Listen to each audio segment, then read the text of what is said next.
বা যারা এসআইআর এর বিরোধিতা করে সেদিন রাস্তায় হেঁটেছিল, সংবিধানকে হাতে নিয়ে সংবিধান বিরোধী মিছিল করেছিল, তারাই হচ্ছে মদদ দিচ্ছে।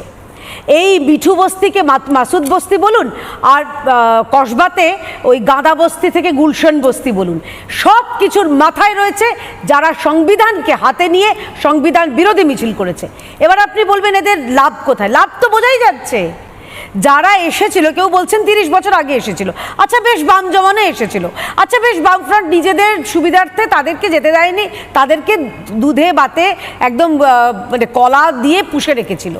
আপনারা সরাননি কেন? আপনারা তাড়াননি কেন? নাকি ওরা আপনাদের ভোট ব্যাংক হয়ে গেছিল?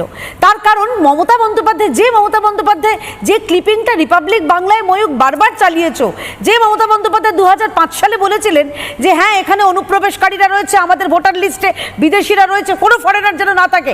আজকে সেই মমতা বন্দ্যোপাধ্যায় এই ফরেনার অর্থাৎ বিদেশি, সেটা রোহিঙ্গা হতে পারে, বাংলাদেশি হতে পারে, পাকিস্তানিও হতে পারে, আমাদের নৈহাটি থেকে পাকিস্তানিরা উদ্ধার হয়েছে। তা অর্থাৎ এরা যে লুকিয়ে আছে, এরা যে পশ্চিমবঙ্গে বহাল তবিয়তে রয়েছে, এইটার জন্য দায় এক এবং একমাত্র আমাদের রাজ্যের অপদার্থ মুখ্যমন্ত্রী, অপদার্থ স্বরাষ্ট্রমন্ত্রী তথা অপদার্থ